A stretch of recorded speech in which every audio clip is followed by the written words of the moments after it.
ओम नमः सिद्धेभ्य।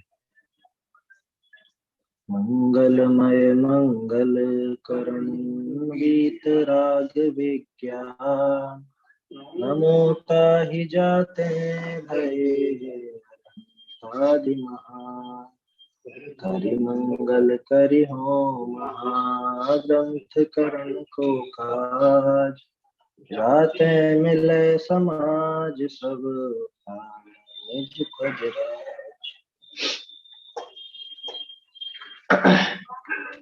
ग्रंथराज मोक्षमा प्रकाशक का 9वां अधिकार है और अंतिम प्रकरण है।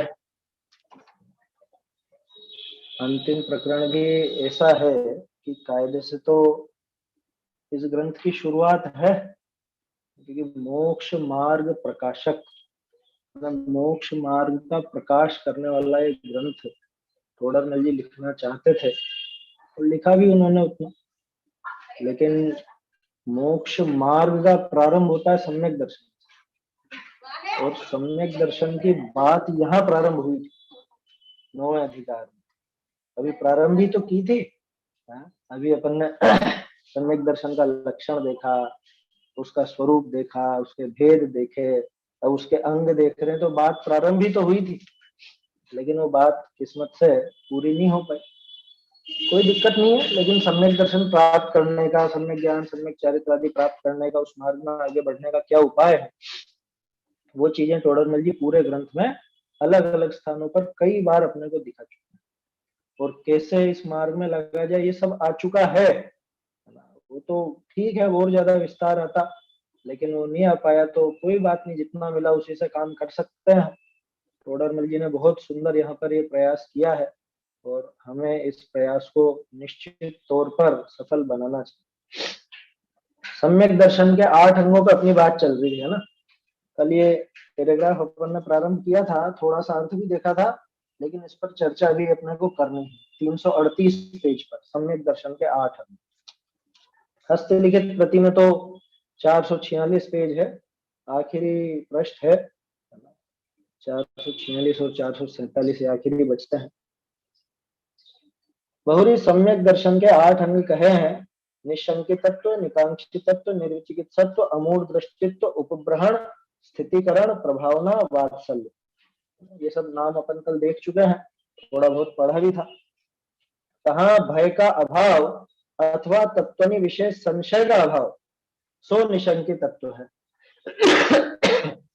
निशंकित तत्व माने वो निशंकित पना, भय का अभाव। सबसे पहले तो भय का अभाव होगा।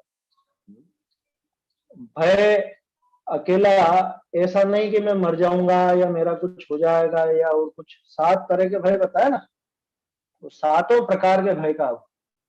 और 7 प्रकार के भय का अभाव माने चोर भय का भी अभाव, अनरक्षा भय का भी अभाव, अगुप्ती भय का भी अभाव। ये सब अभाव होंगे, लेकिन कैसे होंगे कि जितनी मात्रा में वो कषाय चौकड़ी का अभाव होगा उतनी ही मात्रा में वो भय का भी अभाव, ऐसा समझना। क्योंकि अगर ऐसा नहीं मानो तो फिर तो ताला वागला भी नहीं लगा सकेंगे, सम्यक दृष्टि जी दवाई भी नहीं लेगा। जबकि दवा भी लेता है, ताला भी लगाता है, बल्कि कोई सामने से अगर अपने पर कुछ खतरा ऐसा लगे स्वयं पर अथवा साधर्मी पर अथवा जिनालय आदि पर, तो सामने वाले पर पलट करके वार भी करता, कदाचित मार भी दे। है समझ, दूसरे का घात भी तो कर सकता है ना, हत्या भी कर सकता है। तो इसलिए उतना भय तो मौजूद है, कितना कि जितनी उसकी अभी कषाएं बाकी हैं, है ना। अनंतानुबंधी जैसा तो नहीं है, लेकिन अप्रत्याख्यानावरण, प्रत्याख्यानावरण, संज्वलन इतनी अभी शेष अथवा 2 चौकड़ी की शेष है, तो उतना इसको रहता है।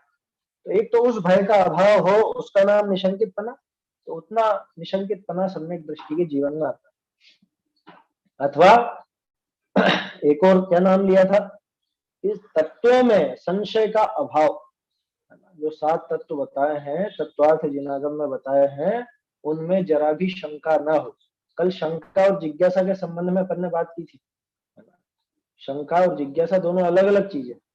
जिज्ञासा होती है और होनी चाहिए। जब तक हम केवल ज्ञानी नहीं हो तब तक तो जिज्ञासा सहज रूप से उठती है, उठ सकती है, मुनिराज को भी उठती है।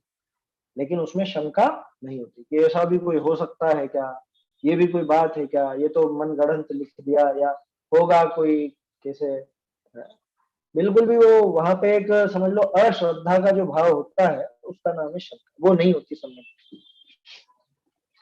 बहुरी पर द्रव्यादि विषय राग रूप वांछा का अभाव सो निकांक्षित तत्व। पर द्रव्यों में राग रूप वांछा का, तो राग तो होता है उसको, नहीं होता क्या सम्यक दृष्टि को राग? अपने घर वालों से राग नहीं होता? तो राम जी को सीता के प्रति इतना राग कि वो उसके लिए तो वो माया सुग्रीव को मार दिया, जबकि माया सुग्रीव से क्या लेना देना उनका है? वो बेचारा तो कोई स्टोरी में ही नहीं था कुछ भी, उसको जो मारा चुपचाप छुप कर। लक्ष्मण से ऐसा राग कि कंधे पर 6-6 महीने उठाए घूमते। फिर आप कैसे कहते हो पर द्रव्य में राग नहीं होता?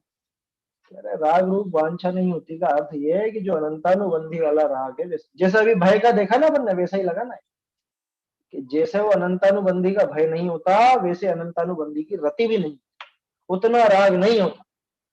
ऐसा मत समझ लेना कि वो राग ही नहीं हो गया वीतरागी हो गया, ऐसा नहीं। राग नहीं हो और बिल्कुल वीतरागी हो जाए ये दशा तो बहुत आगे आती है, जो 10वें गुण स्थान के बाद आती है।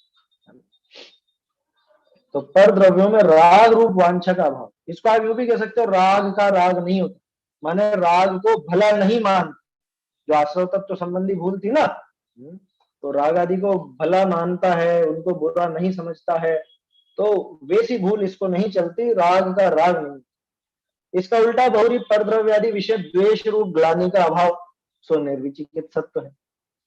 द्वेष रूप ग्लानि का अभाव, इधर राग भी नहीं होगा, वांछा नहीं होगी, और इधर द्वेष नहीं होगा, ग्लानि नहीं। ये सामान्य रूप से तो आप सब जानते हैं, इसलिए इसकी डिटेल में नहीं जा रहे हैं। निर्विचिकित्सा में विचिकित्सा का अभाव माने ग्लानि नहीं होना।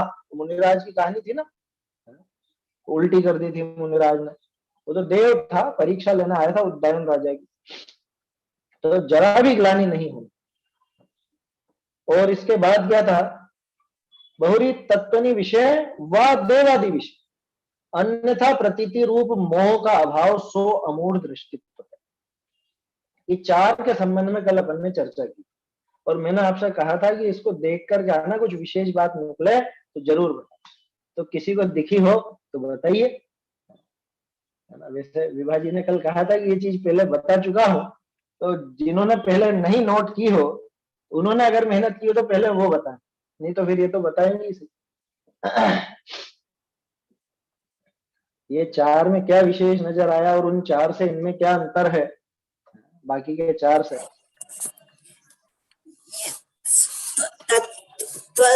त्वपना आ रहा ना इसमें, निशंकित तत्व, यो तो निशंकित। हाँ।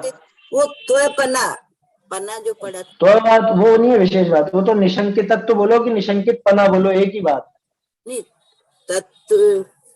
तत्व और त्व में अपनापन, अंदर से ममत्व पना है ना। नहीं नहीं नहीं नहीं, निशंकित तत्व माने निशंकित पना, उसमें कोई दिक्कत नहीं हो, तो एक ही चीज है। निशंकित पना बोलो चाहे निशंकित तत्व बोलो, उसमें फर्क नहीं है, वो नहीं है विशेष बात, है ना। चलिए और कोई बताते हो तो वो बताइए। अच्छा नीतीश भाई भी बैठे हैं।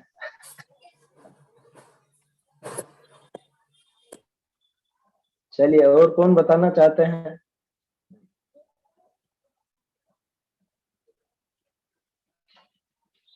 हाँ आप बताइए विभा जी।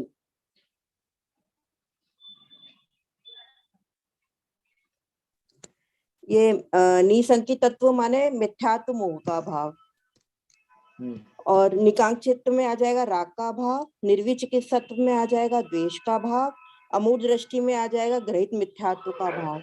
ये आत्मानुशासन में समझाया था आपने। अच्छा ये आत्मानुशासन में लिया था क्या? हाँ वही मुझे ध्यान नहीं आया कि ये मोक्षमा प्रकाशक में कब लिया मैंने। मोक्षमा प्रकाशक में इसको इस तरह से देखना होगा। अच्छा पहले बताया होगा।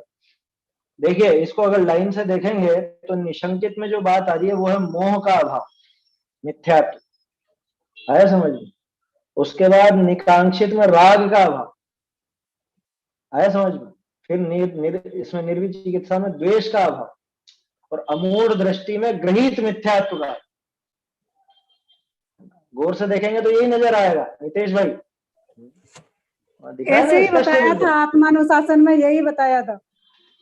हाँ अच्छा, आत्मानुशासन के समय बताया होगा मैंने। अच्छा हाँ, वहां पे भी तो निशंकित आदि की चर्चा थी ना जी। ठीक है, वहां पे बताया।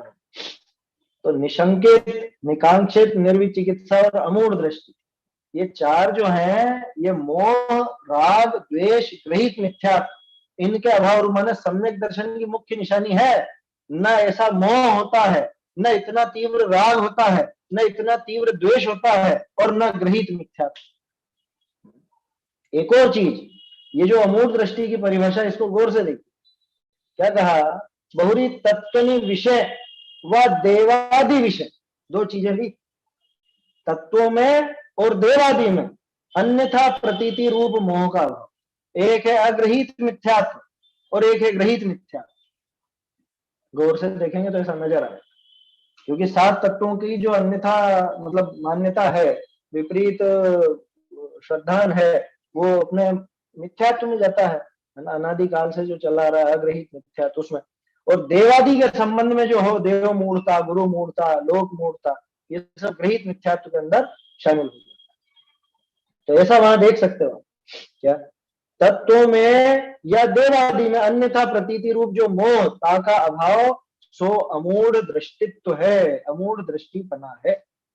ये सम्यक दृष्टि की निशानी है। ये सम्यक दृष्टि जीव को इस तरह के भाव नहीं होते कभी, ये चार रूप तो नहीं होता। और देखो, बहुरित आत्म धर्म का व जिन धर्म का बधावना, ताका नाम उपब्रहण है। इसी अंग का नाम उपगूहन भी कहिए है। कहा? धर्मात्मा जीवनी का दोष ढांकना, ऐसा ताका अर्थ जानना। इसी अंग का नाम उपगूहन भी, किसका? उपब्रहण का। दो नाम मिलते हैं इससे, एक उपगूहन मिलता है, एक उपब्रहण मिलता है। उपब्रहण शब्द का अर्थ ही बढ़ाने से संबंधित, वृद्धि। उपब्रहण माने वृद्धि, और उपगूहन गुप्त करना, छुपाना, ऐसा। तो दो तरफा काम होता है, एक ही सिक्के के दो पहलू समझना। जिन धर्म को बढ़ाता है, थोड़ा जी ने एक और चीज क्या लिखी? आत्म धर्म को व जिन धर्म, दौलत राम जी ने इसको लिया ना, व निज धर्म बढ़ावे, है ना। जिन धर्म को या आत्म धर्म को, क्या मतलब? जिन धर्म को या आत्म धर्म को, कि खुद को धर्म मार्ग में दृढ़ करता जाता है, खुद को धर्म मार्ग में लगाता है और दृढ़ करता जाता है ना, ये खुद में बढ़ाना। और जैन धर्म की प्रभावना करना, कि कैसे भी करके जैन शासन के ऊपर विश्वास बढ़े लोगों का, कैसे भी करके लगे, सच्चे मार्ग में लगे, सुखी होने के मार्ग में लगे, ऐसा भी धर्म का बढ़ाना। माने देखो, निश्चय और व्यवहार दोनों दिखा रहे हैं। निश्चय से तो आत्मा को, अपने आत्मा का धर्म बढ़ाना, वो उपग्रह। व्यवहार से जिन धर्म को बाहर में बढ़ाना, उसका नाम उपग्रह। दूसरा व्यावहारिक रूप, जो अपने साधर्मी जन है उनका दोष छिपाना। क्या? उनका दोष छिपाना दूसरों के सामने, क्यों? कि जिससे बदनामी ना हो। आए समझ में? भले ही कोई व्यक्ति वो ऊंचे पद पर बैठ करके उसने बहुत गलत काम किया, वो अपन जानते हैं, और वो आपस में अपन बात भी करें भले, लेकिन किसी तीसरे व्यक्ति के सामने उसका जिक्र कभी नहीं किया। क्यों? क्योंकि वो थोड़ी ना समझता है कि इसमें क्या है क्या नहीं है, ये व्यक्ति सच्चा है कि नहीं है। वो तो यही समझेगा जैन है, जैन है, जैन के ने ऐसा किया, जैन व्यक्ति ने ऐसा किया, अथवा जैन के पद वाले ने ऐसा किया, तो उसमें धर्म बदनाम होता है। कोई भी ऐसा किस्सा हो किसी भी प्रकार का जिससे धर्म पर लांछन लगने की संभावना हो, तो उसको छुपाना। आया समझिए? जमाना उल्टा है, ऐसी चीजें जल्दी फैलाई जाती, बातें जल्दी की जाती। और सबसे खास चीज है जो अपन हमेशा से बात करते हैं, आपने देखा भी होगा, वर्ष भर में अपन ने कई तरह के मुद्दों पर बात की, लेकिन कभी भी व्यक्ति का नाम लेकर के नहीं। व्यक्ति कभी मुख्य नहीं होता और नहीं होना चाहिए, वो मुद्दा मुख्य। गड़बड़ है तो गड़बड़ में सुधार हो, है ना। व्यक्ति में क्या करना है? व्यक्ति से अपने को परस्पर व्यक्तिगत रूप से क्या राग या द्वेष? मुद्दा सुधारना, जो मुद्दा सही होना चाहिए, बस ऐसा है। तो ये दोनों तरह का रूप आ गया इसमें, जिसको उपग्रहण भी कहते हैं और उपगूहन भी कहते हैं। जहां उपगूहन कहे वहां तो धर्मात्मा जीवों के दोष ढकना, ऐसा उसका अर्थ है। बहुरी अपने स्वभाव विषय व जिन धर्म विषय आपको वह पर को स्थापन करना सो स्थितिकरण। कि ये तो उपब्रहण जैसी बात हो गई कि नहीं, स्थितिकरण में तो वो डिग रहा हो या नहीं लगा हुआ उसको लगाना है ना, उसको स्थित करना, चाहे वो स्वयं हो चाहे पर हो, स्वयं को भी स्थिर करे। जैसे मान लो पहले भी अच्छा धर्म साधन करते थे, लेकिन कुछ समय से कुछ शिथिलता आ गई, जैसे 1-1.5 साल में कोरोना काल में लोगों की प्रवृत्ति बदल गई बहुत ज्यादा। क्या धर्म मार्ग से बहुत से तो धर्म मार्ग में लग गए, और बहुत से जो धर्म मार्ग से च्युत हो गए, छूट गए, तो वापस से उसको मुख्य धारा में जोड़ना, मुख्य धारा में लगाना, धर्म मार्ग में स्थिर करना। तो स्थिर करना माने वो था लेकिन अभी गड़बड़ा रहा उसको, अथवा वो था ही नहीं और उसको लगाया, ठीक है, ये स्थिर करना, संभालना, सीधे शब्दों में कहें तो संभालना। जबकि उपब्रहण में क्या था, जो है उसको बढ़ाना, आया समझ, स्वयं को बढ़ाना वो उपब्रहण में था, और स्वयं को धर्म मार्ग में लगाना ये स्थितिकरण। तो आप जो दूसरों को प्रेरणा देते हो धर्म मार्ग में लगाने की, लगने की, वो स्थितिकरण का बहुत बड़ा काम होता है। और सम्यक दृष्टि जीव कभी भी ऐसी बात नहीं करेगा वो अपने को क्या करना, और माने तो माने, नहीं माने तो अपने अपन, हम तो नहीं बोलते किसी से भी, जिसको लगना हो धर्म मार्ग में लग जाए, हम तो फालतू लफड़े में नहीं पड़ते। क्यों नहीं पड़ता, तुझे अभी अच्छा लगा ही नहीं इसका, तो और सब बातें तो करता है, दुनिया भर की सब बातें तो करता है कि व्यापार कैसा चल रहा है, दिवाली में मिठाइयाँ क्या क्या बना रहे हो, और बातें तो सब याद आती है कि वो सेव कौन कौन से बना है, और चकली में आटा कौन कौन सा डाला है, मिक्सचर कौन कौन सा बना रहा है, ये सारी बातें तो सूझती है। और धर्म मार्ग में लगाने की बात की तो हम नहीं बोलते, हम नहीं करते किसी, जिसको जमे सो करो। इससे तेरी रुचि पता चल जाती है कि तुझे ये धर्म मार्ग अभी कितना सुहाया, कि तू अगर दुनिया भर की 10 बातें करता है तो धर्म की एक बात भी तो कर, इतना तो करना। बल्कि होना तो ये चाहिए कि फालतू बातें करना ही, बात करो तो धर्म की, कि और भाई बताओ क्या चल रहा है, कौन से ग्रंथ का स्वाध्याय कर रहे हैं, कौन सी कोई नई पूजा देखने में आई क्या, कोई नया ग्रंथ पढ़ने में आया क्या, कोई नए तीर्थ पर जाकर के आया क्या, बताओ कहीं पर कुछ ऐसा विशेष देखने को, कोई नई चीज जानने को मिली हो तो बताओ। कौन करता है बात, जिसको सम्यक दर्शन लेना हो वो करेगा ये बात, अथवा जो सम्यक दृष्टि वो करेगा ये बात। बाकी ऐसे ही दिखावे वाले लोग दिखावे में रह जाए। अगर वास्तव में धर्म पसंद आया तो लगाएगा ना, दूसरे को भी लगाएगा। निज पर को सुदृढ़ावे, स्वयं को भी पर को भी। अपने भाई बहन रिश्तेदार कितने होते हैं, फोन पर तो साल भर में 2-4 बार बात तो होती है। एक तो क्षमावणी के टाइम बात होती है, होली दिवाली के टाइम बात होती है, जो भी त्योहार व्यवहार होते हैं भारतीय परंपरा में चल रहे, इस समय बात होती है ना लोगों से। तो जब भी बात हो तब आप उसको ये प्रेरणा दो, निश्चित रूप से प्रेरणा दो। कह रहे नहीं उनको अच्छी नहीं लगती बातें, नहीं लगती तो बात ही मत करो, बंद करो। उनको आपका काम पसंद नहीं तो फालतू ही क्या अपन जो बात करें, भैया तुम्हें हमारा काम नहीं रुचता तो हम क्यों बात करें तुमसे, समझ में आई बात, सीधा सा हिसाब है, लिए का दिया और दिए का लिया।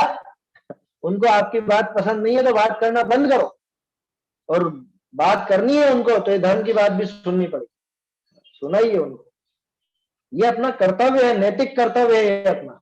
अरे हमको धर्म का सुखी होने का मार्ग मिला है तो हम इतने स्वार्थी तो नहीं हो सकते ना जो दूसरों को नहीं बांटे। बांटना चाहिए, जितना बन सके उतना प्रयास करना चाहिए, आया समझ। उसका नाम स्थितिकरण। उपगुहन और ये स्थितिकरण एक जैसे है, लगभग लगभग एक जैसे का मतलब एक में बढ़ाने की बात है, उपब्रहण वाली बात है, एक में स्थिर करने की बात, और धर्म मार्ग में लगे हुए का कोई दोष हो तो छुपाने की बात। ये सारे काम इन दोनों में होते हैं। बहुरी अपने स्वरूप का व जिन धर्म का महिमा प्रकट करना सो प्रभावना है। देखो ये भी उपब्रहण से मिलता जुलता है थोड़ा, उसमें था जिन धर्म का बढ़ाना, इसमें है जिन धर्म की बढ़ोतरी प्रदर्शित करना, समझ में ही बात, उसकी महिमा प्रकट करना, जैन शासन की महिमा प्रकट करना। वो कैसे होती है, प्रभावना कैसे होती है, सबसे तगड़ी प्रभावना होती है स्वयं वो काम करके दिखाना। आत्मा प्रभाव नियम रत्नत्रय तेजसा सततमेव पुरुषा सिद्धि उपाय में है ना, ये डिटेल में नहीं ले रहे अपन, तो एक एक पर ही एक 2-2 दिन लग जाते हैं कायदे से। देखो आत्मानुशासन में या रत्नकरण शावकाचार में या पुरुषा सिद्धि उपाय में आप इसका विस्तार देखोगे तो काफी मजा भी आएगा, आनंद आएगा। ये पढ़ने लायक, जीवन में उतारने लायक चीजें हैं ये। मुझे तो बहुत प्रिय विषय है ये आठों का। अब लेकिन यहाँ तक अपन पढ़ के आए हैं तो मैं समझता हूँ कि इतना अभ्यास तो सबको हो गया है। पहले भी काफी चर्चा हुई है, वहां से आप देख सकते हैं। अपने स्वभाव में वह जिन धर्म में आपको वह पद को स्थापन करना सो स्थितिकरण है, बहुरी अपने स्वरूप का वह जिन धर्म का महिमा प्रकट करना सो प्रभाव में। देखो तो सही, बिल्कुल अपना स्वरूप और जिन धर्म ये लगातार लेके चल रहे हैं थोड़ा में। उपगुहन में देखो, उपग्रहण में आत्म धर्म का व जिन धर्म का बढ़ावना है ना, आत्म धर्म का या जिन धर्म का बढ़ावना, ये उपग्रहण। अपने स्वभाव में या जिन धर्म में आपको व पर को स्थापित करना, ठीक है। अब यहाँ देखो, अपने स्वरूप का व जिन धर्म की महिमा प्रकट करना, वो प्रभाव। सब में एक ही बात, अपने स्वरूप की, अपने धर्म की, या बाहर में जिन धर्म। तोडरमल जी ने बिल्कुल अलग हटके विश्लेषण दिया है यहाँ। और देखिए, बहुरी स्वरूप विषय व जिन धर्म विषय व धर्मात्मा जीवनी विषय अति प्रीति भाव सो वात्सल्य है। ये 8 अंग में ऐसा अध्यात्म का प्रयोग आपको मेरे ख्याल से और कहीं दिखेगा नहीं जैसा तोडरमल जी ने किया। दिखने में एक एक आधी आधी लाइन लिखी है, ज्यादा नहीं लिखा है, लेकिन आखिर में वो बिल्कुल उनकी झलक दिखा गए अध्यात्म। अपने स्वरूप में या व्यवहार से जिन धर्म में या जिन धर्म के पालने वाले साधारण जीवों में, उनमें अति प्रीति भाव वो वात्सल्य। अति प्रीति से अनुकरण करिए, अनुचरण करिए। तो अति प्रीति से अनुचरण हो तो आत्मा में आचरण, तो उसी की तो बात कर रहे हैं। ये वात्सल्य, ये सबसे पहला वात्सल्य किससे है? ये सबसे पहला वात्सल्य स्वयं से होता है। और हमने तो सोच रखा था कि साधर्मी भाइयों में प्रेम होना उसका नाम वात्सल्य। तू खुद साधर्मी है कि नहीं है, तू धर्म मार्ग में लगा हुआ है या नहीं, तो स्वयं के प्रति, अपने स्वयं के मतलब अपने स्वरूप के प्रति, अपने स्वरूप की अत्यंत प्रीति होना, स्वरूप के प्रति, स्वरूप में लीन होने की अत्यंत उत्सुकता होना, उसी में लीन होकर के रहने की इच्छा होना, ये जो अति प्रीति भाव है, ये सबसे पहला वात्सल्य। ये निश्चय से वात्सल्य। और व्यवहार वात्सल्य दिखेगा आपका धर्म के लिए या धर्मात्मा के लिए। धर्मी सो गो वच्छ प्रीति, गो वच्छ प्रीति कहा, उसमें विशेष बात है, अन्य का नहीं कहा। मनुष्य को नहीं होती है, मनुष्य जो महिला होती है उसको अपने बच्चे से प्रीति नहीं होती है, वात्सल्य नहीं होता, उसका उदाहरण क्यों नहीं? कि यहाँ स्वार्थ जुड़ा हुआ है, मनुष्य में स्वार्थ जुड़ा हुआ है कि ये बड़ा होकर के हमको संभालेगा, हमारे कुल का दीपक है, हमारी संतति आगे बढ़ाएगा, ये सब बातें है ना। वो गाय को क्या है, गाय का तो कुछ भी नहीं। वो बछड़ा बड़ा होने के बाद क्या पता उसी को सींग मार करके भगा दे। एक रोटी आपने डाली हो और वो गाय खाने आ रही है और वो बछड़ा बड़ा हो चुका है तो वो उसको धक्का देकर के खुद खाने लग जाए, ऐसा भी हो जाता है। उसके बावजूद वो गाय अपने बछड़े को अत्यंत प्रेम से, इतना प्रेम रखती है उसके प्रति कि अगर शेर सामने हो तो बछड़े को बचाने के लिए खुद की जान आया, समझिए। प्रीत्यात्म वीर विचार मृगो मृगेन्द्र नाभ्येति किम निज शिशो परिपालना, भक्तमर जी में है ना, भक्तमर स्तोत्र, कि अपनी शक्ति को बिना विचारे भिड़ जाती हो शेर से। हिरणी का है वहां पर, यहाँ गाय का ले लो। कहने का अर्थ यह है, इसका नाम है वात्सल्य। जैन धर्म में या धर्मात्मा जीवों में अति प्रीति भाव, अति प्रीति लिखा, अति प्रीति। अति प्रीति किसको कहते हैं? अति प्रीति उसको कहते हैं कि आपका व्यक्तिगत भले बैर हो, व्यक्तिगत आपका झगड़ा हो, लेकिन वो धर्मात्मा पने से उसकी पूरी प्रीति है, समझ। धर्मात्मा पने, आपके हित आपस में टकराते हो लेकिन धर्म मार्ग में तो आपको उसके प्रति प्रेम रहता है, इसको कहते हैं अति प्रीति। बात समझ में नहीं आई? जैसे यूं समझो, वो जो अपन कहते हैं ना, पाप से घृणा करो पापी से नहीं, है?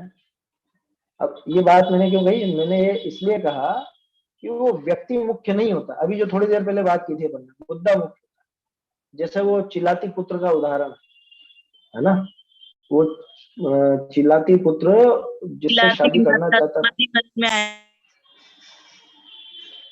क्या पुत्र चिलाती माँ वो आता है समाधि मरण में इसका हाँ हाँ हाँ, उसका उसी का किस्सा बता रहा हूँ मैं आपको कि जब वो चिलाती पुत्र ने उस राजकुमारी की हत्या कर दी जिससे उसका विवाह नहीं हुआ और फिर भाग करके जा रहा था, और इधर राजा श्रेणिक को पता चला तो मारने जा रहा था, राजा श्रेणिक मारने जा रहा था ना चिलाती।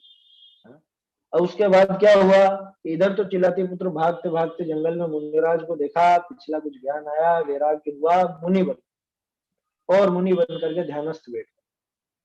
अब वो श्रेणिक वहां से निकल के जा रहा है, श्रेणिक ने देखा उनको, अब देख करके क्या भाव आया, अब क्या भाव आया, मारने जा रहे थे ना उसको, अब मारने जा रहे थे, लेकिन अब क्या हुआ कि अब तो वहां देख करके उनको नमस्कार कर रहे हैं, उनके पैरों में पड़ रहे हैं। ये क्या हुआ, ये बाजी कैसे पलट गई, कि ये इसलिए पलटी क्योंकि धर्म के प्रति अति प्रीति है। जिस व्यक्ति के प्रति इतना द्वेष था कि अभी मार डालूंगा इसको, इसने ऐसा कांड कैसे कर दिया, ये ऐसा घटनाक्रम कैसे करके आ गया, इसको जिंदा नहीं छोड़ूंगा। तीव्र द्वेषवश जा रहे थे ना, लेकिन धर्म के प्रति, धर्मात्मा के प्रति ऐसी प्रीति कि अब वो मुनि है, तो मुनि है माने धर्मात्मा है, तो धर्मात्मा के प्रति ऐसा प्रीति भाव कि वो जो द्वेष था वो एक झटके में गल गया। उदाहरण समझ में आए, इसको कहते हैं अति प्रीति। और हम तो ऐसे यहाँ पे बिल्कुल वज्र होकर के बैठ जाए, इनने मुझसे ऐसा कह कैसे दिया, होंगे धर्मात्मा होंगे तो भले, कह कैसे दिया, वो वर्षों तक गांठ बांध के बैठा। अति प्रीति भाव, धर्मात्मा के प्रति अति प्रीति भाव कैसा होता है कि वो अति प्रीति भाव आपके सारे विद्वेष को गला देता, सारी कषायों को नष्ट कर देता है। वो धर्म के प्रति जो अति प्रीति है, भाई कषाय तो एक ही तीव्र रहेगी ना, कोई सी भी एक ही बढ़ करके रहेगी। अगर ये वाली प्रीति बढ़ी हुई है तो बाकी दूसरी कषायों को उस द्वेष को दबा देगी, और वो दबना चाहिए। धर्मात्मा के प्रति ध्यान रखना, धर्मात्मा अगर पलट के पापी हो जाए तो फिर वो पापी हो गया, फिर उसके प्रति वो भाव नहीं, उसको धर्म मार्ग में लगाने का भाव जरूर आएगा, उसको लगाएंगे भी सही, नहीं लगेगा तो फिर ठीक है, छुट्टी भाव। तो धर्म के प्रति और धर्मात्मा के प्रति अति प्रीति, ये व्यवहार, और निश्चय से अपने आत्मस्वरूप के प्रति अति प्रीति। क्या है आत्मस्वरूप के प्रति अति प्रीति? आत्मस्वरूप को समझने की जिज्ञासा है, उसमें लीन होने की तीव्र इच्छा, उसके लिए कितना प्रयास करते हैं बताओ, कितना प्रयास चलता है कि नहीं पूरा प्रयास करते हैं हम, दिन भर सुनते रहते हैं, दिन भर सुनना ये उसका प्रयास नहीं है। शांति से बैठ करके कितनी देर विचार करते हैं आत्मस्वरूप के संबंध में, क्या अलग से नहीं बैठा जाता, अलग से बहुत अकेले में बहुत समय बिताते हैं अपन, बहुत समय। आप खाना खाते समय चुपचाप बैठ करके खाते हो, है ना, नहाते धोते समय और कुछ काम करते समय, इधर से उधर कहीं जाते समय, अकेले रहते हो, उस समय विचार चल सकता है कि नहीं चल सकता? ऐसा तो नहीं है कि अपने जो कोई दूसरा काम भी अगर चुपचाप भी कर रहे हैं तो उस समय दिमाग बिल्कुल भरा हुआ है, विचार तो कहीं भी चल सकता है। हम वो विचार कब चलाते हैं? आत्मस्वरूप का विचार चला रहे, निरंतर चला रहे, जो अपन बोलते हैं ना चैतन्य का स्मरण प्रतिक्षण ही करो रे, ये है आत्मस्वरूप की अति प्रीति। कितनी बार विचार आता है? सोने के पहले विचार आता है कि नहीं? उठने के बाद विचार आता है कि नहीं आता? तो समझ लेना अति प्रीति नहीं। आत्मस्वरूप के प्रति अति प्रीति हो, यह है वात्सल्य। इसके बिना कैसे होगा सम्यक दर्शन, बताओ? ये 8 अंग है सम्यक दर्शन के, सम्यक दर्शन होगा तो इन अंगों के साथ होगा, इनके बिना कैसे हो? ये चीजें होती उसके पहले भी होती है और उसके बाद भी होती है।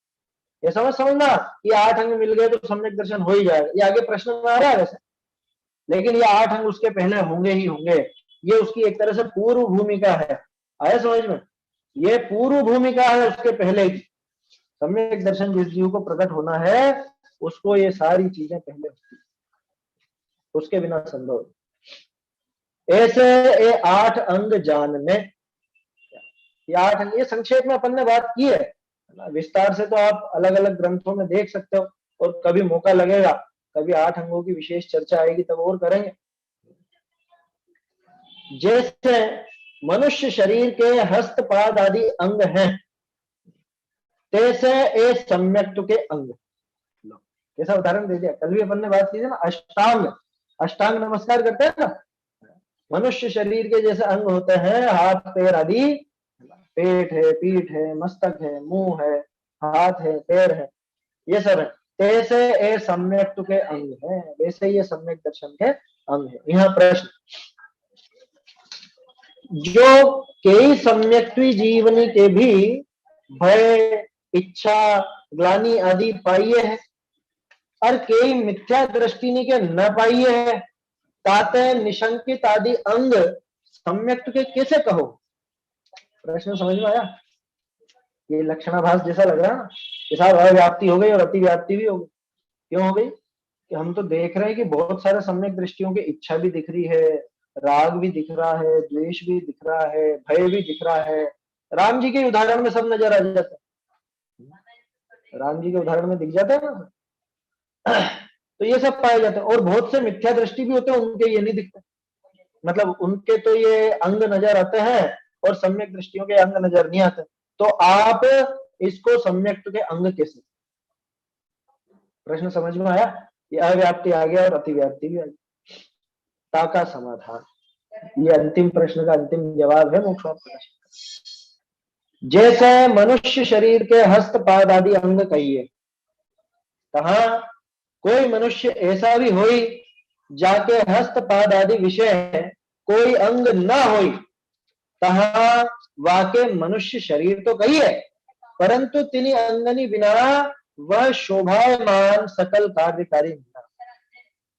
कितना सीधा उदाहरण दिया भाई। मनुष्य तो उसी को कहते हैं जो सर्वांग पूरा, हाथ पैर पीठ पेट सब बराबर हो, है ना, अंदर के कल पुर्जे भी सब व्यवस्थित हो, क्या वो किडनी लीवर और हार्ट वगैरह फेफड़े वेफड़े सब, तो वो सब हो तभी वो मनुष्य कहलाता है। बाकी बहुत से मनुष्य से भी होते हैं, जन्म से साहब इसके तो एक ही फेफड़ा है, जन्म से इसके तो एक ही किडनी है, या एक ही हाथ है, जन्म से आंखें ही नहीं, मतलब आंखें का नहीं मतलब दिखता नहीं, सुनता नहीं, बोलता नहीं, बहुत सारी ऐसी चीजें हो जाती है। तो बहुत से मनुष्य ऐसे भी होते हैं जिनके हस्त पाद आदि नहीं हो, हाथ पैर वगैरह नहीं हो, कोई अंग नहीं हो, तो मनुष्य नहीं है क्या वो, है मनुष्य तो है, लेकिन वो शोभायमान नहीं, वो कमी कहलाती है। लोग उसको यूं कहते हैं, ये जैसे अब तो नया नाम आ गया ना, दिव्यांग बोलते हैं। पहले अपन बोलते थे विकलांग, अब बोलते दिव्यांग। ये दिव्यांग है सा, माने मनुष्य तो है लेकिन जैसे एक सामान्य मनुष्य होता है, ये सामान्य ऐसा कह दिया जाए। शोभायमान और सकल कार्यकारी ना हो, वो सारे काम नहीं कर पाता, जो भी उन अंगों से हो सकते थे वो काम नहीं कर पाता, होता है ना। कैसे, उसी तरह से सम्यक्त के निशंकित आदि अंग कहिए है, तहा कोई सम्यक्त ऐसा भी होई जाके निशंकित आदि विषय कोई अंग न होई, तहा वाके सम्यक्त तो कहिए, परंतु तिनि अंगनि बिना वह निर्मल सकल कार्यकारी बिना। क्या कहा, उसी तरह से ये सम्यक दर्शन के निशंकित आदि अंग कहे जाते। तो कायदे से तो जो सम्यक दृष्टि होता है उसके ये 8 अंग होते ही होते हैं, है ना। फिर भी मान लो कोई कोई सम्यक ऐसा भी हो जिसके कोई एक ऐसा अंग नहीं दिखता हो, यारे इसके तो लोभ बहुत ज्यादा है, इसके तो राग बहुत ज्यादा है, इसके तो द्वेष बहुत ज्यादा है, हो सकता है कोई कषायवश ऐसा भी दिखे, है ना। तो सम्यक दृष्टि नहीं हो वो ऐसी बात नहीं है, उसके नजर नहीं आ रहा है, लेकिन वो है अंदर में, थोड़ा बहुत होगा, वो नजर नहीं आ रहा अपने को, इस वजह से ऐसा लगता है। दूसरी बात कि ठीक है, हो सकता है उसके अंग वास्तव में नहीं हो, लेकिन इससे उसका वो पूरा सम्यक तो बाधित नहीं होता। हाँ, लेकिन वो सम्यक दर्शन शोभित भी नहीं। मेरा ऐसा कैसा सम्यक दृष्टि है, इतना गुस्से, ऐसा गुस्सा करना शोभा देता है क्या सम्यक दृष्टि, इतना तीव्र राग शोभा देता है क्या सम्यक दृष्टि, यही कहोगे ना, फिर क्या कहेंगे। इसी तरह की बात होगी, यार इसको तो जरा सा ही सहन नहीं होता, इसको तो जरा सा में ही ऐसा हो जाता है, उफन पड़ता है, या ये तो डरता ही बहुत है। समझ में आ रही है बात। तो वो सम्यक तो निर्मल नहीं होता और सकल कार्यकारी नहीं होता। ये तो बात किसकी हुई, सम्यक दृष्टि जीव के अंग नहीं दिख रहे हैं उसकी। अब बात है मिथ्या दृष्टि के अंग दिखते हैं उसकी, देखो ये काट के लिखा उदाहरण उन्होंने, बहुरी जैसे बांदरे के भी हस्तपाद आदि अंग हो है, परंतु जैसे मनुष्य के होई तैसे न हो, तैसे मिथ्या दृष्टि के भी व्यवहार रूप निशंकित अधिक अंग हो है, परंतु जैसे निश्चय की सापेक्ष लिए सम्यक के होई तैसे न हो। आया समझ में क्या? साहब समय मिथ्या दृष्टि के भी दिख रहे हैं 8 अंग, बंदर के भी तो होते हैं हाथ पांव, बंदर के भी हाथ पांव बिल्कुल, देखो उसके भी 5 उंगलियां है ना, और आपके भी 5 उंगलियां हाथ, आपके भी 2 हाथ 2 पैर, उसके भी 2 हाथ 2 पैर। बंदर में भी चिंपांजी का उदाहरण ले लो, उसकी तो हरकतें भी बिल्कुल मनुष्य, वही 2 पैरों पर चल लेता है, वैसे ही हंस भी लेता है, वैसे ही कुछ खेल वेल खिलाओ तो खेल भी लेता है ना, होता है ना चिंपांजी, देखा होगा आपने, इसी तरह का होता है, ज्यादातर ऐसे ही मस्ती करता रहता है, हंसी खोर होता है, थोड़ा सा हंसी ज्यादा आती है उसको, तो उसको मनुष्य कहते हैं, या हाथ पांव तो है इसके भी, तो फिर वो क्या मनुष्य जैसा हो जाएगा, मनुष्य जैसा शोभित होगा या वैसा काम कर लेगा? नहीं कर सकता। बांदरे के भी वो हस्तपाद आदि अंग होते हैं, लेकिन जैसे मनुष्य के होते हैं वैसे नहीं, जैसे आपके हैं वैसे उसके नहीं। ठीक उसी तरह से मिथ्या दृष्टि जीव के भी ये 8 अंग व्यवहार रूप से तो नजर आ जाते हैं, व्यवहार रूप से, बाहरी रूप तो इनका दिख जाता है, बाहर में निशंकित पना दिख जाएगा, वो ऐसी बातें भी कर लेगा, बातें बोल भी देगा, बाहर से नजर आ जाएगा, बाहर में वो वात्सल्य, और वो कोई बुरा नहीं है, वो सब शुभ भाव भी है, पर उसकी बुराई नहीं कर रहे हैं, लेकिन अभी सम्यक दर्शन नहीं है ना, तो जैसे सम्यक दृष्टि के वो होते हैं वैसे इस मिथ्या दृष्टि के। इसको विपरीत उदाहरण से समझना। कैसा विपरीत उदाहरण से? जैसे अपन ने देखा था ना, सम्यक दृष्टि को भय नहीं होता, तो कैसा नहीं होता कि जैसा भय मिथ्या दृष्टि को होता है वैसा भय सम्यक दृष्टि को नहीं होता, ठीक है ना। अब इसको रिवर्स कर दो, जैसा निशंकित पना सम्यक दृष्टि को होता है वैसा निशंकित पना मिथ्या दृष्टि को नहीं। समझ में ही बात? भले बाहर से सम्यक दृष्टि भय खाता हुआ दिख रहा हो और मिथ्या दृष्टि निडर होकर के जा, आया समझ में? सम्यक दृष्टि यहाँ पे जरा सी चोट लगने पर उछल कूद मचा रहा हो और मिथ्या दृष्टि पूरी खाल उतार देने पे भी आंख की कोर लाल ना हो, ऐसा द्रव्यलिंगी मुनिराज बन करके और नौवें ग्रह की, लेकिन फिर भी निशंकित पना इसके है उनके। आया समझ में? उनका जो व्यवहार रूप दिख रहा है निशंकित पने का, वो उसकी समानता कर ही नहीं सकता जो सम्यक दृष्टि को होता है। समझ में आ रही है बात? तो इसलिए कभी ऐसा भी दिखेगा कि सम्यक दृष्टि जीव के कोई अंग हीन दिख रहा है, और कभी ऐसा भी दिखेगा कि मिथ्या दृष्टि जीव के कोई अंग नजर आ रहा है, लेकिन वास्तव में सम्यक दृष्टि और मिथ्या दृष्टि की आपस में कोई तुलना हो ही नहीं सकती। जैसा भय, जैसा मोह राग द्वेष मिथ्या दृष्टि के दिखता है, वैसा भय या मोह राग द्वेष मिथ्यात्वादि भाव वो सम्यक दृष्टि के कभी नहीं। उसी तरह से जैसा निशंकित पना, निकांक्षित पना आदि 8 अंग सम्यक दृष्टि के होते हैं, वैसा निशंकित निकांक्षित आदि भाव जो है ये मिथ्या दृष्टि के नहीं हो सकते। समझ में ही बात? इसलिए उसमें अव्याप्ति अतिव्याप्ति वाला दोष नहीं है। ठीक है ना? वैसे वो नहीं होता। चलिए अब अंतिम बहुरी सम्यक्त विषय 25 मल कहे हैं, ये इससे जुड़ी हुई बात थी।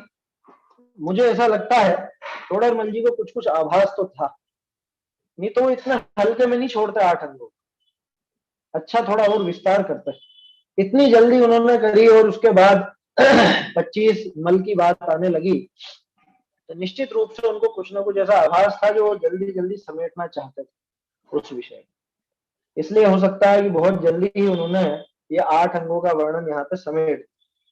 क्या कह रहे हैं आगे? बहुरी सम्यक्त विषय 25 मल कहे हैं, 8 शंकादिक, 8 मद, 3 मूढ़ता, 6 अनायतन, 100 ए सम्यक्त के न हुई। ये आप सबने पढ़ी रखे हैं, छेढ़ला का अगर आपने अभ्यास किया है तो ये सब 8 प्रकार के जो मद हैं, है ना, ज्ञानम पूजाम कुलम जातिम बलम वृद्धिम तपो वपो, ये 8 प्रकार के तो मद, 8 शंका आदि दोष जो इन्हीं के विपरीत हैं, 6 अनायतन और 3 मूढ़ता। ये सारी चीजें अपन कुछ कुछ रूप में तो देख ही चुके हैं, 5वें अधिकार में भी, 6ठे अधिकार में भी। ये सम्यक्त्व के नहीं होते। कदाचित काहू के कोई मल लागे, पर सम्यक्त्व का सर्वथा नाश ना हो। टोडरमल जी यहाँ कुछ हिंट दे रहे थे, कोई दोष लग सकता है, कदाचित कोई ऐसा दोष लग जाए, है ना, क्योंकि कोई बिल्कुल हार्ड एंड फास्ट नहीं है। कोई 28 मूलगुण की तरह नहीं है, 28 मूलगुण होते हैं वैसा होना ही चाहिए, पूरे ही होने चाहिए, इसमें ऐसी बात नहीं। ये 8 अंग हैं, अंग होंगे पूरे तो सुशोभित होगा, शोभायमान होगा। अंग नहीं होंगे तो शोभायमान भले ना हो, लेकिन काम ही नहीं होगा, ऐसा तो नहीं है ना। काम तो चल जाएगा लेकिन शोभायमान नहीं। तो 8 अंगों की जो विशेषता है, 8 अंग वास्तव में वो सम्यक्त्व की शोभा के लिए है, सम्यक्त्व को बनाए रखने के लिए, बढ़ाए रखने के लिए है। और कहीं किसी में कोई दोष लग भी जाए, 25 में से कोई दोष हल्का फुल्का लगेगा, ध्यान रखना, ऐसा नहीं लगेगा कि जिससे सम्यक्त्व का घात हो। सम्यक दर्शन का घातक दोष नहीं लगेगा उसको, क्योंकि अभी इस पंक्ति को लेकर के बहुत से छूट लेने की सोचेंगे, क्या फर्क पड़ गया, थोड़ा सा दोष लग जाए तो। लिखा है टोडरमल जी ने, कदाचित कोई मल लागे तो सम्यक्त्व का नाश ना। अरे कैसा मल? उसकी भूमिका के लायक जिसमें सम्यक दर्शन बाधित ना हो, ऐसा ग्रहित मिथ्यात्व पल जावे, मिथ्यात्व का पोषण हो, ऐसा दोष तो कभी नहीं। वो जो दोष है वो कषायों की वजह से लगेगा। आया समझ में? मोह के अभाव में जो काम हुआ है वो नहीं जाएगा। मोह बढ़ जाए ऐसा दोष नहीं लगेगा। तहां सम्यक तो मलिन ही हो है, ऐसा जानना। सम्यक तो मलिन हुआ है, सम्यक तो नष्ट नहीं हुआ। तो मल तो लग सकता है, और मल लगना लेकिन अच्छी बात नहीं। वो चाहता नहीं है कि मल लगे, लेकिन लग सकता है। निचली भूमिका है ना, तो निचली भूमिका में वो मल भी लग सकता है। ऐसा है सम्यक दर्शन का स्वरूप और 8 अंग वगैरह यहाँ बताए हैं। एक और चीज, एक प्रश्न जो अपना रह गया, 8 अंग में शुरू के 4 और बाद के 4 में कुछ अंतर नजर आया? शुरू के 4 नेगेटिव है, अभाव रूप है, बाद के 4 पॉजिटिव है। निशंकित, निकांक्षित, निर्विचिकित्सा, अमूढ़ दृष्टि, ये नहीं है, नहीं है, नहीं है, नहीं है। तो क्या है? ये है। आए समझ में? वात्सल्य है, प्रभावना है, समझ में आ रही बात? उपगुहन है, स्थितिकरण है, ये चीजें हैं। ये सतरूप है, वो असतरूप। इस तरह से ये यहाँ पूरा हुआ। अंतिम पेज में आपको यहाँ दिखाना चाहता हूँ किस तरह से अधूरा रहा है। बहुत से लोग सोचते होंगे कि टोडरमल जी लिख रहे थे और लिखते लिखते उनको पकड़ के ले गए, तो वो बहुरी शब्द भी बस बहु ऐसा लिखा और उसके बाद री लिखना भी रह गया। ऐसा नहीं होता। देखिए अंतिम पेज में आपको दिखा, ये देखिए, ये जो पृष्ठ आपको दिख रहा है ये है बहु। यहाँ पे ये नीचे का तो फुटनोट है, वो जो बंदर का उदाहरण दिया ना, ये तो फुटनोट है। और ये जो यहाँ बहु शब्द दिया है, ये अंतिम इस पेज का है। पेज में जगह नहीं बची है। आया समझ में? कोई अगर जगह छोड़ता है लिखने के लिए या कुछ छूट गया है, तो वो किस तरह से छूटता है वो देखना। अभी यहाँ पे दिखाता हूँ 8 अंग का। ये देखिए, ये जो जगह छूटी है, ये जगह छूटी, इसको बोलते हैं कि यहाँ लिखने से रह गया, ये लिखना रह गया, यहाँ पे कुछ लिखते या लिखते लिखते रह गया, ऐसा। या फिर एक और पेज आप देखिए, कौन सा था, 109 था शायद।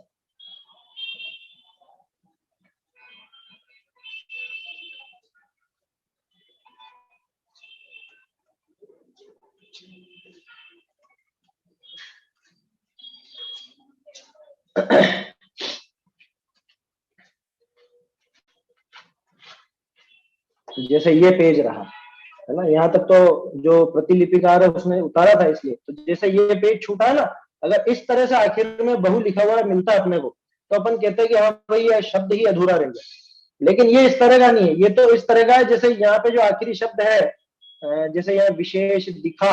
अब ये दिखा के बाद इसका अगले पेज पर आएगा, ये अगले पेज पर दिखाई है ना, तो जैसे ई यहाँ पर अगले पेज पर आया, यहाँ ऊपर ही ऊपर। तो ऐसा वो अंतिम पेज में बहुरी छूटा है। इसका मतलब क्या है? इसका मतलब यह है कि न्यूनतम, कम से कम भी टोडरमल जी ने इसके बाद एक पेज तो लिखा ही था, वो पेज मिला नहीं। अपन ये नहीं कह सकते कितने पेज और लिखे, लेकिन कम से कम एक पेज तो लिखा ही था। ये पक्का मान करके चलना। अब इसके बाद की प्रति हम कई बार चर्चा करते थे, जैसे योगेश जी भाई साहब अलीगंज वाले, उनसे भी चर्चा हुई, तो उनका तो कहना था कि एक दूसरी जगह पे हमको तो ऐसा लिखा मिला है कि इसके बाद के 100-200 पेज और थे, आया समझ में, काफी कुछ और लिखे हुए थे। तो ऐसा कैसे संभव, ऐसा संभव है कि जैसे मान लो मैं कोई चीज लिख रहा हूं, अब लिखते लिखते जो लिखते जाते हैं और पीछे का फाइनल भी करते जाते हैं, तो पीछे का जो फाइनल होता गया वो मैंने एक अलमारी में रखा, और जो भी कंटिन्यू चल रहा था मेरा वर्तमान में, वो दूसरी जगह रखा हुआ। अब जब कोई पकड़ करके ले गए उनको, और उसके बाद जो उनका लिखा हुआ जब्त किया, वो बाद वाला हिस्सा तो जब्त कर लिया, और ये पहले वाला हिस्सा बचा हुआ रह गया, तो जो बचा हुआ रह गया वो अपने हाथ में आ गया, आया समझ में, और जो रह गया सो रह गया, जो जब्त हो गया वो नष्ट कर दिया गया। तो इतनी तो पक्का अपन इतना कह सकते हैं कि एक पेज तो कम से कम जरूर था, क्योंकि ये बहुरी, ये अधूरा लिखा हुआ नहीं है, अधूरा मिला अपने को इसलिए क्योंकि इस पेज का ये आखिरी शब्द, ये आखिरी अक्षर है, ब, हु, और री जो है वो अगले पेज पर, तो वो जिस पेज पर था उतना तो कम से कम टोडर मल जी ने लिखा ही था। अब उसका क्या हुआ, कैसा क्या रहा, वो तो केवली भगवान जाने, है ना, उसमें अपन कुछ कर नहीं सकते। तो इस तरह से अपना अभ्यास पूरा हुआ।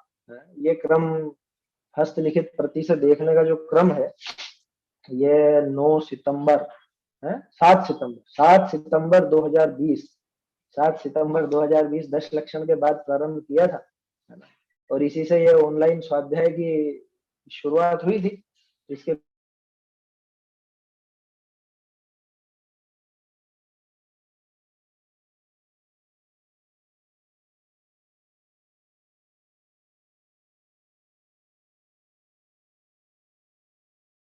आवाज नहीं आ संशोधन रही कई है, दिखाना, आवाज नहीं आ रही है, नहीं आई, अभी आने लगी। अच्छा अच्छा, तो ये मूल में सिर्फ संशोधन का ही दिखाने की भावना थी, जो संशोधन का काम हम लोगों ने किया था। संशोधन का माने जो पहले छपी हुई प्रतियां थी उनमें मूल प्रति से कहाँ कहाँ अंतर दिखता है, या कुछ शब्दों में या कुछ वाक्यों में क्या परिवर्तन दिखाई देता है, तो वो सारी चीज दिखानी थी। और वो इतना लंबा नहीं था शुरू में काम, तो शुरू में तो पहला दूसरा ये सब तो जल्दी जल्दी लिए थे, और 6 अधिकार मेरे ख्याल से 46 चर्चाओं में 6 अधिकार पूरे हो गए थे।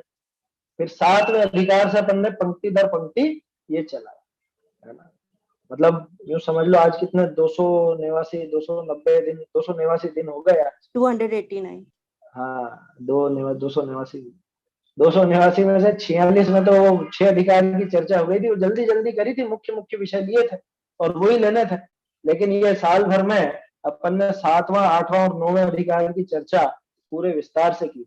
इनमें से आप में से कुछ लोग तो ऐसे हैं जो निरंतर शुरू से आखिर तक जुड़े हुए हैं ना, कुछ मेरे परिवारजन हैं, कुछ रिश्तेदार हैं, है ना, कुछ साधर्मी, आप सभी रिश्तेदार ही हैं, तो और क्या साधर्मी ही हैं, आखिर तक का रिश्ता है ना, मोक्षपुरी तक का।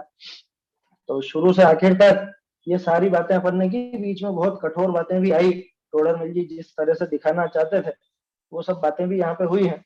तो वो सारी बातों में कुछ कड़क बातें भी कहने में आती हैं, कठोर भी कहने में आ जाता है, तो उस सब के लिए मैं आपसे क्षमा प्रार्थी हूँ, क्षमा चाहता हूँ, और आप लोगों को इसके प्रति कुछ भाव हो, ढूंढारी से जो अभ्यास किया, तो मुझे लगता है कि कुछ ना कुछ तो लाभ हुआ होगा। मोक्षमा प्रकाशक को अलग ही दृष्टि से देखने का मौका शायद सबको मिला होगा। आप इससे कुछ और विशेष समझे हो तो बता सकते हैं नितेश भाई, कुछ हो और विचार हो किसी का कुछ तो बता सकते हैं, बोल सकते हैं।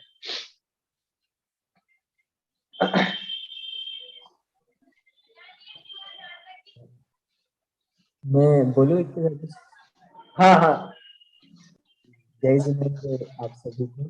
हम सब लोग विगत कई दिनों से जैसा भी पता चला 289 से पंडित टोडरमल जी के द्वारा रचित मोक्ष मार्ग प्रकाशक ग्रंथ, इसकी स्वहस्त लिखित प्रति के आधार से, और जो नई प्रतियां अनेक जगह से प्रकाशित हुई है, वहाँ संशोधन को देखते हुए इस क्रम को हम आगे बढ़ रहे थे, और विक्रांत जी को हम सब लोग सुन रहे थे।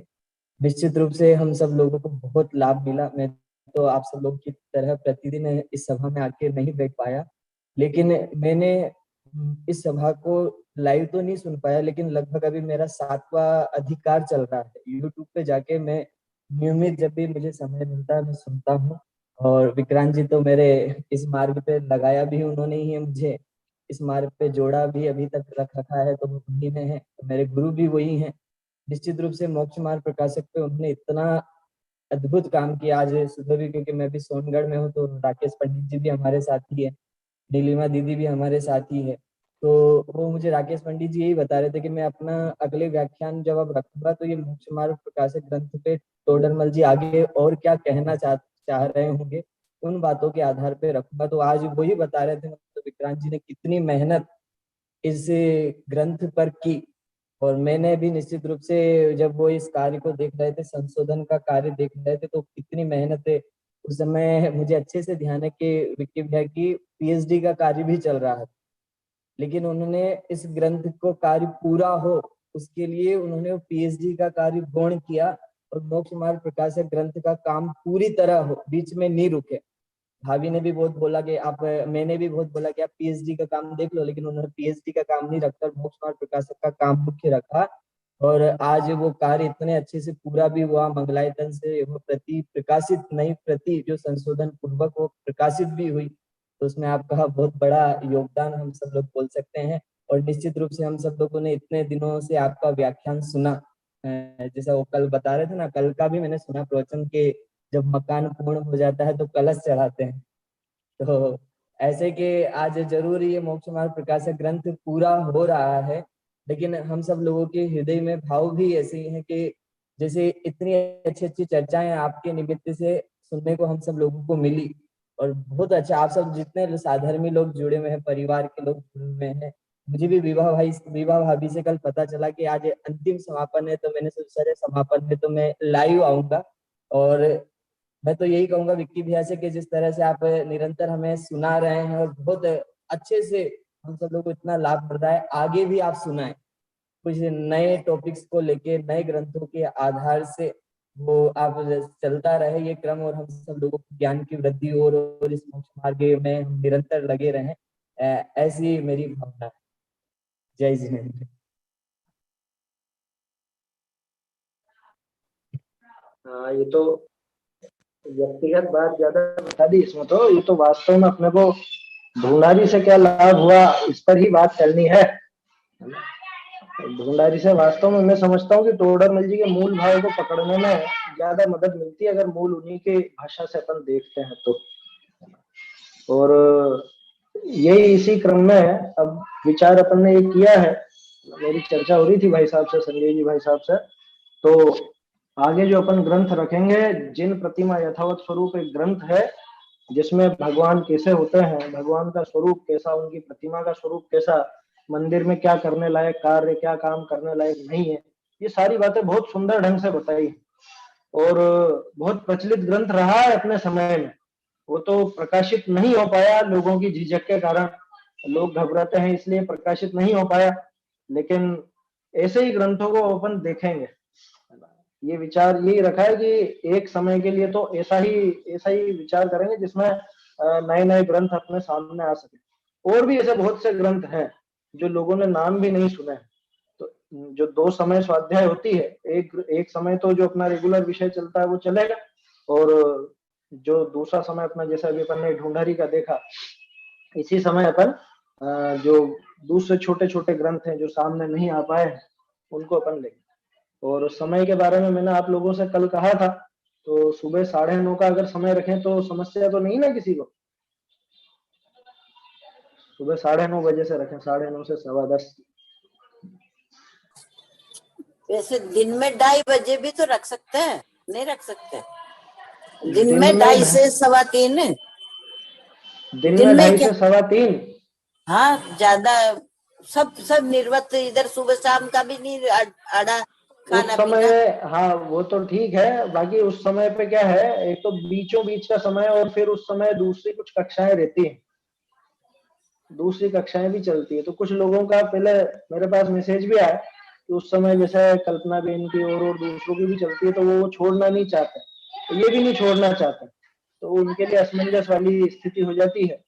तो कुछ और दिक्कत नहीं हो, विचार कर सकते हैं, है ना, वो मैं बात कर लूंगा उनसे।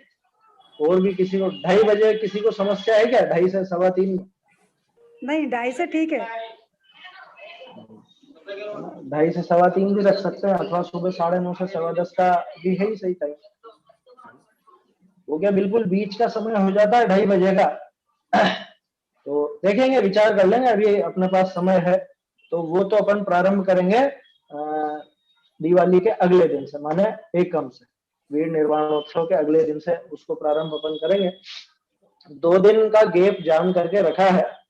आप बाबूजी युगल जी के प्रवचन सुनिए, है ना, क्या वीर निर्वाणोत्सव का क्या स्वरूप है, और हम कैसी गड़बड़ियां करते हैं, कैसी गलतियां करते हैं, इन सब के बारे में आप सुनिए विस्तार से, है ना। इसलिए ये समय अपन ने छोड़ा है, हम लोग भी वही सुनते हैं, आप लोग भी सुनिए, ठीक है। और पहले भी काफी अपन ने चर्चा की है पर्वों की विसंगतियों के संबंध में, तो वो भी विचार कीजिएगा। पिछले वर्ष 7वां अधिकार प्रारंभ करने के पहले यही विषय चलाया था, वीर निर्वाण उत्सव के अगले दिन से ही वो प्रारंभ किया था। अपनी बात रखना चाहती थी। हाँ बोलिए। सभी साधर्मियों को जय जनी। आज चित्त अति प्रसन्नता का अनुभव कर रहा है कि आज शास्त्री जी की निर्विघ्न समाप्ति हो ही गई। श्री मोक्षमा प्रकाशक जी के संबंध में 2 वाक्य याद आ रहे हैं। घटना बचपन की है। श्री मोक्षमा प्रकाशक जी को कुएं में किसी ने डाल दिया था। जब मैंने कुएं में झांका, उसका कवर ऊपर ही ऊपर तैर रहा था, मानो कह रहा हो कि मुझे कुएं में डालने पर भी तुम्हारा झूठ सच नहीं हो पाएगा।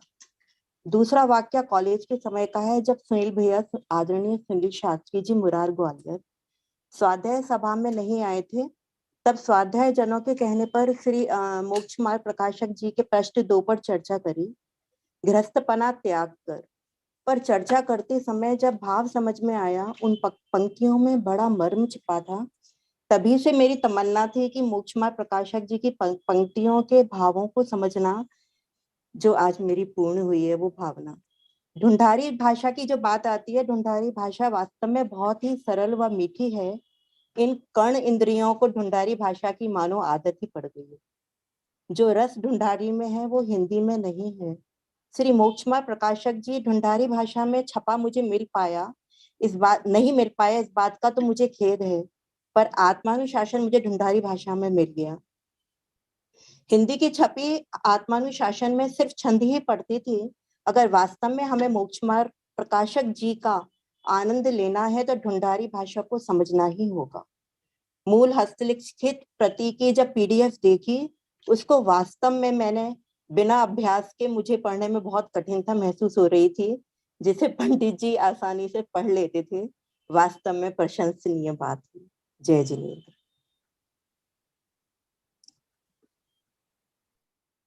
चलिए, अच्छा है, ढूंढारी पढ़ने की रुचि होनी चाहिए और अभ्यास भी होना चाहिए। इसीलिए अपन ने ये जो क्रम चालू किया है ना, जिन प्रतिमा यथावत स्वरूप की मेरे पास 4-5 प्रतियां हैं अलग अलग मंदिरों की, तो उनमें से जो थोड़ी नई जैसी होगी या जो पढ़ने जैसी होगी, वो मैं आप सब लोगों के बीच में रखूंगा। और आप सबसे ये आशा रहेगी कि आप उसमें से देख करके पढ़ पाए। तो ढूंढारी अभी सुन करके समझने का तो थोड़ा बहुत अभ्यास आप लोगों का हुआ होगा, और वो पढ़ने का भी अभ्यास आप लोगों का इस बहाने हो जाएगा। ये अपना प्रयास उसके अंदर रहेगा। तो वो क्रम अपन प्रारंभ करेंगे एकम के दिन से, 5 तारीख से, और समय की सूचना दे दी जाएगी। जैसे अभी तो भाई साहब से जो मेरी चर्चा हुई थी, उसमें तो 9:30 सुबह 9:30 बजे का बोला था। अगर कुछ अंतर होगा, समय अगर बदलेंगे तो सूचना कर देंगे, नहीं तो आप ये मान के चले कि सुबह 9:30 बजे से वो स्वाध्याय रहे, है ना। और शाम को 7 बजे से प्रारंभ करेंगे आत्मानुशासन, वो 5 तारीख से। अभी तो महावीराष्टक स्तोत्र का अर्थ चल रहा है ना, तो 7 बजे वो बराबर यथावत समय पर रहे। चलिए, और तो किसी को कुछ कहना नहीं है ना, समाप्त करते हैं। और हाँ, एक और चीज, मोक्ष मार्ग प्रकाशक अधूरा रहा, और मोक्ष मार्ग प्रकाशक ग्रंथ का ये समापन भी अपना हुआ, लेकिन वास्तव में समापन होना नहीं चाहिए। क्या जीवन में एक दिन ऐसा न जाए कि जब ये मोक्ष मार्ग प्रकाशक ग्रंथ का कोई पेज अपन खोल करके ना, ये अपने जीवन में नियम बना लीजिए। मोक्ष मार्ग प्रकाशक हर बीमारी की दवा है, हर बीमारी की दवा। आप कभी भी एक पेज कोई सा भी खोल करके देख लो, आपको तत्काल शांति नहीं मिले तो गारंटी, आया समझ में? ऐसा है। तो मोक्ष हर प्रकाशक का ये जीवन से समापन नहीं होना है कभी भी इसका, ये मान के चलिए। हर हफ्ते 7वां अधिकार पढ़ती हूँ और हमारी डेली सभा में 8:45 से 9:30 तक यही चल रहा है। अभी 5वां अधिकार चल, मेरी तो किस्मत अच्छी है, वापस रिवीजन हो रहा है। चलिए बढ़िया है, बहुत और अच्छा है। आपने इतना अच्छा समझाया कि हर हफ्ते मतलब 1-2 पत्ते तो मतलब अपने पर्स की तरह रखती हूँ और इतना पढ़ती रहती हूँ। और मेरी एक कमजोरी है कि मैं पढ़ती भले कितना भी हूँ, पर जो समझना में वो 2-3 बार सुनूंगी तो एकदम अच्छा समझ में आता है मेरे को। चलिए ठीक है, अच्छा है। तो जितना अभ्यास हो, जितनी बार पढ़े उतनी बार कम है। तो जीवन में पढ़ते रहना है इसको, इसका निरंतर अभ्यास करते रहना। और निश्चित रूप से टोडरमल जी जहां हमको पहुंचाना चाहते हैं, मोक्ष मार्ग का प्रकाश वो करना चाहते थे, वो चीज हमारे जीवन में प्रकाशित हो, तभी जाकर के ये ग्रंथ के अभ्यास की सफलता है। तो ये अभ्यास हम करते रहें और मोक्ष मार्ग में आगे बढ़ते रहें, इसी भावना के साथ विराम।